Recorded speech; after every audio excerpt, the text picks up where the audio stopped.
Hey guys, welcome back to the Hide. We are back for part 3 of our AR accessory series here. So if you watched part 1 and part 2, you know what I choose, or what I would choose first and second in my lining out and accessorizing a new primary carbine for use as a defensive tool, whether that be home or without rule of law or whatever the case may be. So you know that we've outfitted it with a sling, we've outfitted it with some sort of a lighting system, and now my third most important thing that I'm going to come into is going to be some sort of an optic upgrade. Now, whether that be a scope, whether that be a prism sight, whether that be a standalone red dot, a magnifier red dot system, maybe some really upgraded irons, which I don't have on this yet. I took them off to paint them.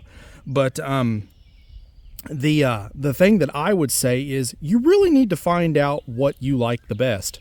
For me, for my primary carbine, now granted, this is a 10.5-inch SBR.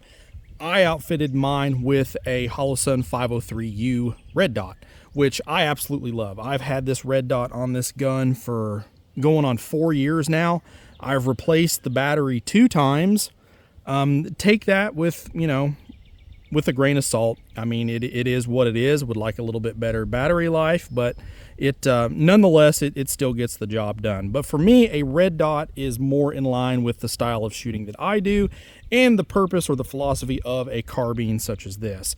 Now, I have no problem at all engaging targets out to 250, even 300 yards with pretty good consistency with even this red dot. Now, this red dot does have the dot with the circle and the lines around it, so it does make it a little bit easier for a little bit different shot placement. But if you're in the market for a gun, say you like an LPVO type of optic, I mean, this is a little 1-6, that may be more your style.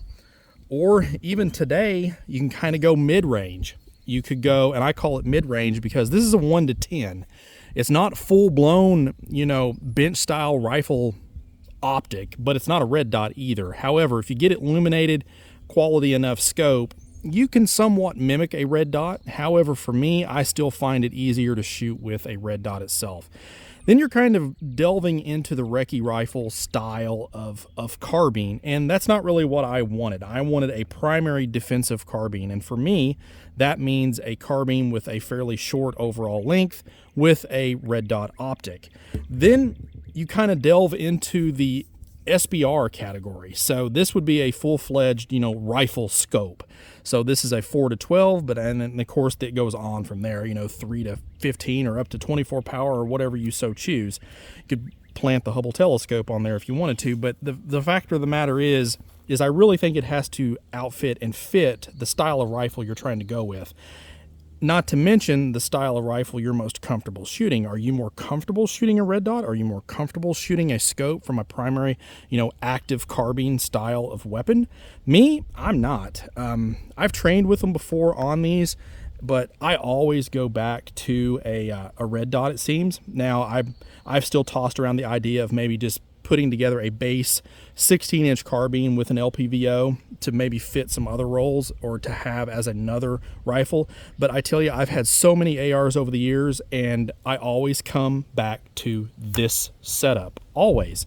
I've had them from Daniel Defense to as far as high up as you can go to as down as you can go, just about. But I always come back to this exact setup, this gun.